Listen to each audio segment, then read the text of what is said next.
Now then, 10 days ago, the US government delivered a blunt message to Houthi rebels in Yemen. Stop attacking ships in the Red Sea or else. That warning was ignored. And so on Thursday night, Britain and the United States hit back with a series of targeted missile strikes. So what happens now?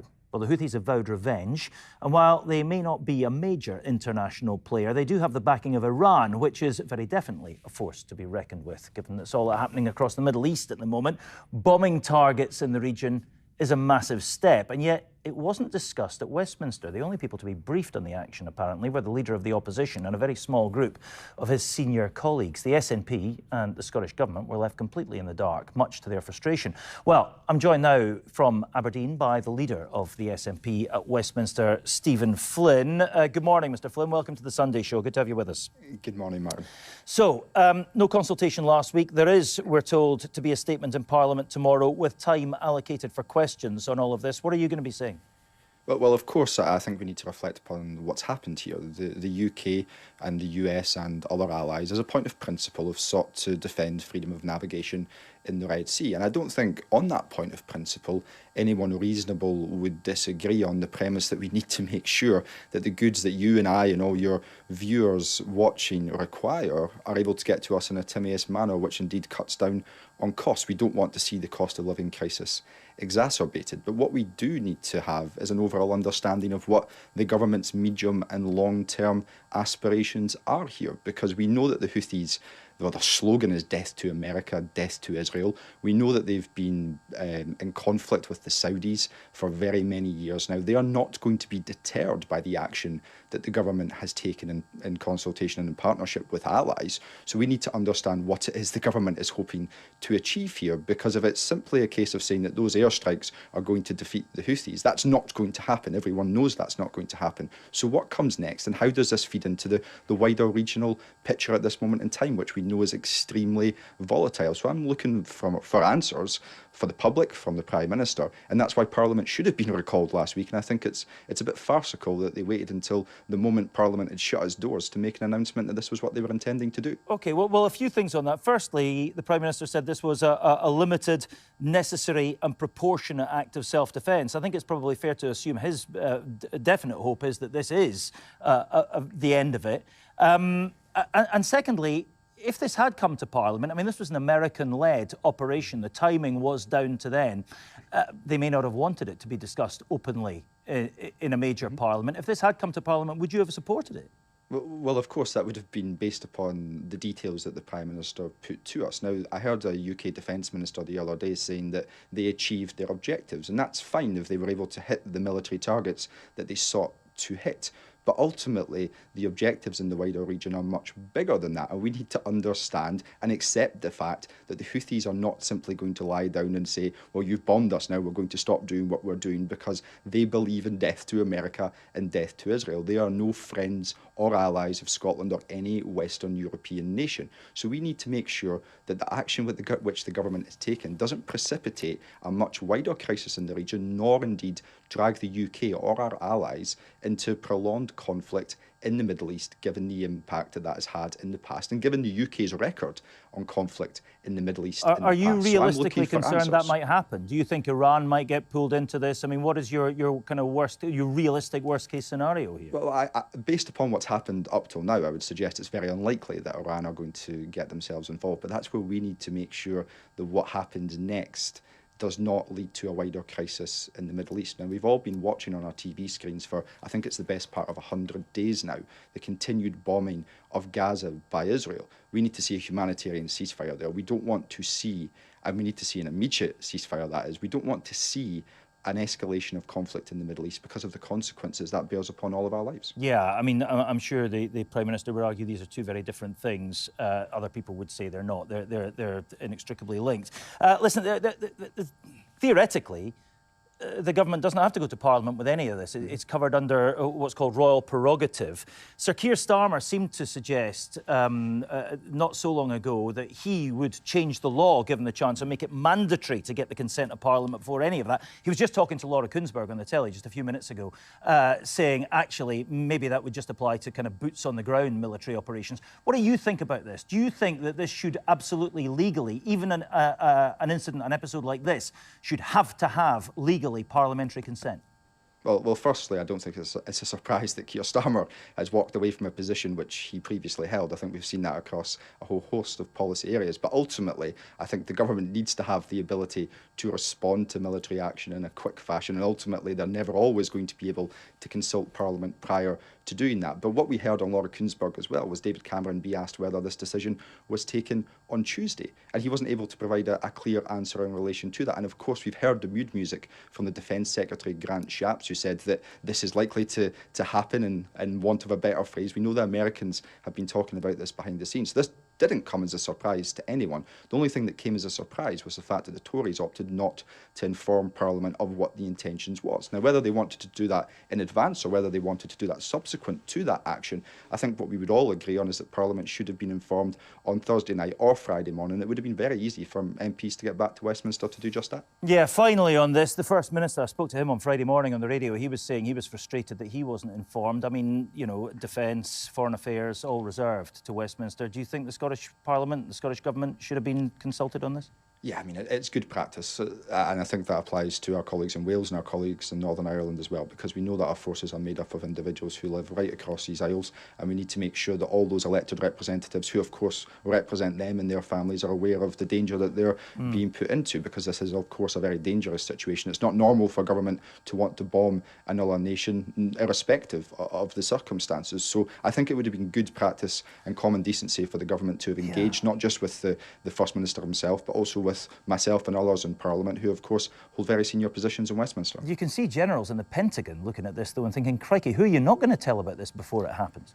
Well, I think I read a story this morning that the generals in the Pentagon are perhaps frustrated at the UK government themselves for some of the briefings that I think the Defence Secretary put out in the public domain in relation to potential action in the North Sea. But this is obviously the danger and the complexity of military action. But I think as a point of principle, it wouldn't have been beyond the wit of the government to be able to have recalled Parliament immediately following the announcement that they were going to take this action, to ensure that MPs were fully aware of what the immediate consequences were, but what the medium and long-term consequences are for the wider region, because this is a very complex matter and we need to be fully abreast of what the consequences could be. Yeah, the Red Sea, I hope you meant, rather than the North Sea. Yeah, the Red Sea, sorry, yes, absolutely. I hope, unless you know something we don't.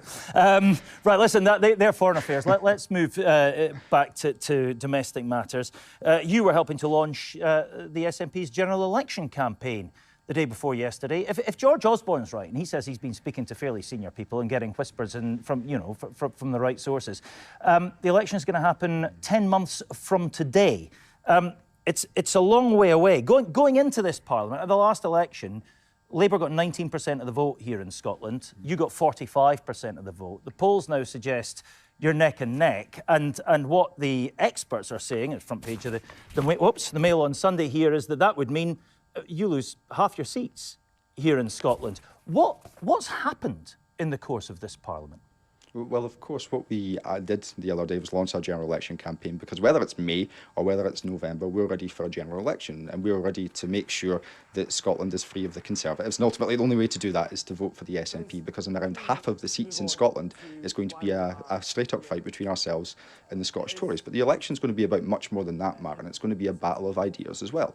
And ultimately, it's the SNP, not the Labour Party or the Conservative Party, who will always stand up for Scotland. Now, whether that's in relation to... Sorry, Mr. I don't mean to interrupt. Let me just take you back on that, because you say you're going to get rid of the Tories, and the only way to do that is to vote SNP. That's just manifestly not true, is it? I mean, you and the First Minister are saying Keir Starmer's a shoo-in for this anyway.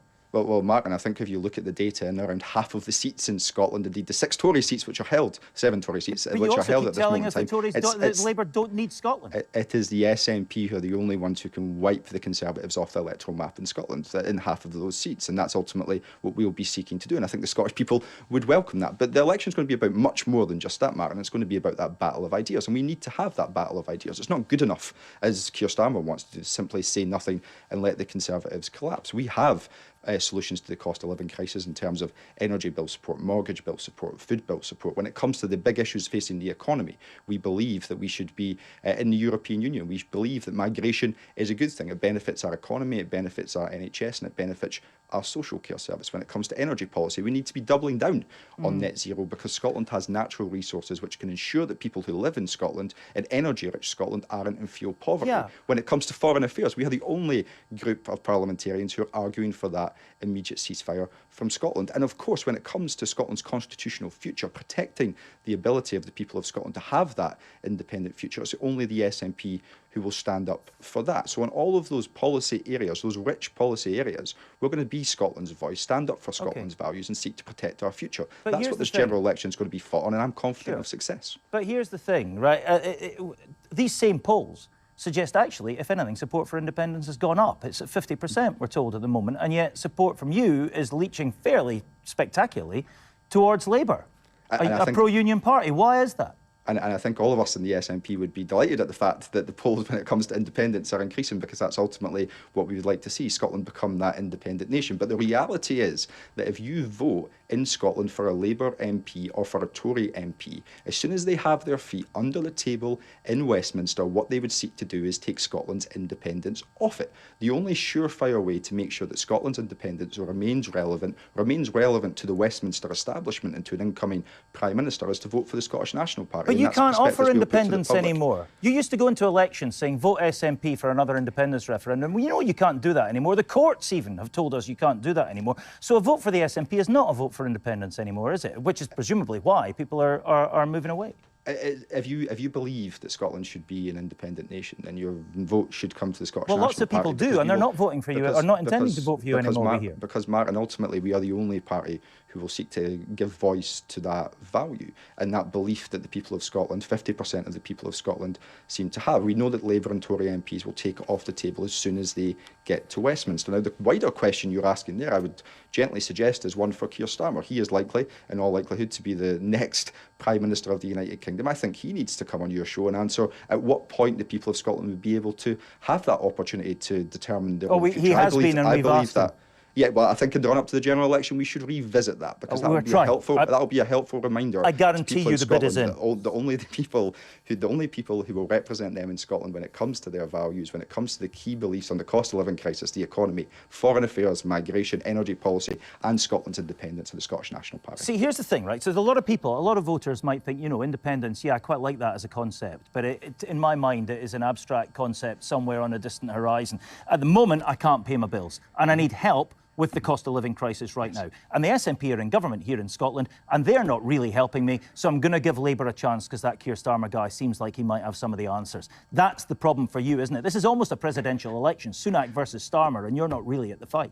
Well, with all due respect, Martin, it's me and my colleagues in Westminster who've been arguing in those reserved areas. So the area where people have felt it most in their pockets is in relation to their energy bills. Energy is a reserved matter to Westminster, and it is SNP MPs who've been arguing constantly, almost repeatedly on an almost weekly basis, for financial support with energy bills. When it comes to mortgages, which was of course the consequence of a devastating action by the Conservative government, it's only the SNP who've been arguing for mortgage interest rebate relief. It is only the SNP who've been arguing for a cap on supermarket goods, the price of supermarket goods, those staples that we all rely on, bread and pasta and so on and so forth. So with all due respect, SNP MPs have been at the forefront of that battle in Westminster, because we understand the challenges facing the people in Scotland right now, and the best way to try and make sure that those values and that voice is continually heard in Westminster is to vote for the Scottish National Party. Yeah, we keep hearing that from you, but here's another thing, right? So Labour suffered a wipeout not so long ago, in very recent memory, in Scotland, because, according to the electorate, they'd kind of forgotten about Scotland and taken Scotland for granted. That's what happened. Are you saying they won't have learned from that? Are you saying if the electorate does put 24, 25 Labour MPs from Scotland into Westminster, they'll make the same mistakes again? Don't you think Labour will come back with a lot more support for Scotland this time round. They're already talking about doing that. Martin, what I'm saying is let's have this election fought on a battle of ideas and on values. The Labour Party don't believe in joining the European Union, the SNP do. The Labour Party don't believe in increasing migration. In the 10 years away. Martin, the Labour Party don't believe. That's only because of your accepting the Westminster Consensus that can't happen in a more immediate time frame. Of course, I don't know how you think it can. Northern Ireland has access to the EU single market at this moment in time, Martin. Why does Scotland not? The Labour MPs aren't going to fight for that. SNP MPs, of course, will. But when we look at migration and the benefit that would bring to our economy, our social care service, our NHS, the Labour Party don't want to see increased migration into Scotland. The SNP do. When it comes to Scotland's energy policy and the fact that we need to double down on net zero, we know that Keir Starmer is walking away from his previous commitments in relation to it. That's in stark contrast to SNP MPs. And ultimately, if the people of Scotland, 50% of whom want Scotland to be an independent nation, believe that that is something that can be delivered, then the SNP are the only ones who will fight for that. Labour MPs will take that off the table as soon as they get to Westminster. All right, listen, let me ask you about the Post Office. You've been quite vocal on that recently as well. You blamed Westminster absolutely firmly and squarely for the way sub-postmasters and sub-postmistresses have been treated. We heard so much about it recently in the news. Isn't the truth, though, that the victims in Scotland have been completely let down by the authorities here? 100 of them criminalised, just 4 of them so far have had their convictions overturned. And now, as everybody's rushing to do something, they're being told that they may have to abandon their appeals if they want to get onto the UK-wide compensation system, which is what the Scottish Government seems to be suggesting they might have to do. Well, of course, I think all of our hearts go out to the sub-postmasters involved in this, and some of the stories that we've all seen are devastating. I think all of us in positions of power, whether we were involved in the decision-making process or not, have to be sorry and apologise for what's happened on behalf of the institutions which we are all a part of. But ultimately, the Post Office is a reserved matter for Westminster. It was introduced by a UK Prime Minister, Tony Blair. But that doesn't matter. It of course followed because the through prosecutions here were pursued by the Crown Office.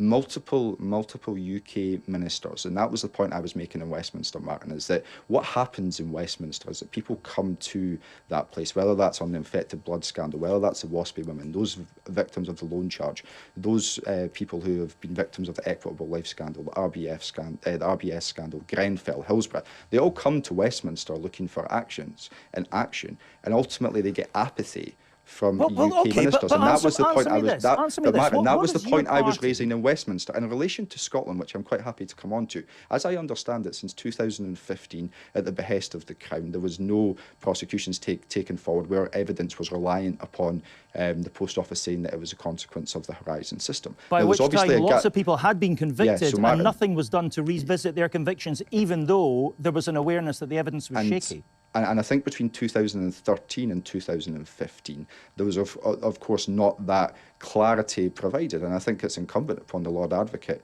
and I think the suggestion at FMQs earlier in the week was to this effect, that the Lord Advocate outlines why exactly that was the case. But ultimately in Scotland, Martin, and I'm sure your viewers know this, the Crown operates independently of politicians, and I don't think anyone should be inferring that politicians in Scotland should have been deep diving into every individual case related to a sub-postmaster. But what we need, Martin, is justice. Your conscience is clear that your government, your party in government here did nothing to seek out and to help people who have been wrongly convicted of this. It wasn't your job. Is that what you're saying? Well, Martin, I think if you listen to my earlier answer, it's incumbent upon all politicians, whether they were involved in this matter or not, on behalf of the institutions that we are very fortunate to represent, offer our profound apologies to everyone who's been impacted, because it's simply appalling. Hopefully the Lord Advocate, as was suggested at FMQs on Thursday, can provide that extra detail that people require. But I don't think, in my position as the Westminster leader for the SNP, that it's wrong for me to try and hold the UK government to account when ultimately but the First Minister should apologise, should he, for what's happened up here? Martin, I speak for myself, and I just apologised there on behalf of the institutions that we all represent, and I think that's the right thing to do. But ultimately, whether you're responsible or not, but ultimately, the reality is the Post Office is a reserved matter. We have seen consecutive Labour, Lib Dem and Tory ministers preside over this crisis, ignoring sub-postmasters across the UK, and that is an appalling situation to be in, and it is a trend that Westminster doesn't listen to people. All right, Stephen Flynn, as ever, we're out of time. It happens so easily. Thank you very much indeed for being with us on the Sunday show once again.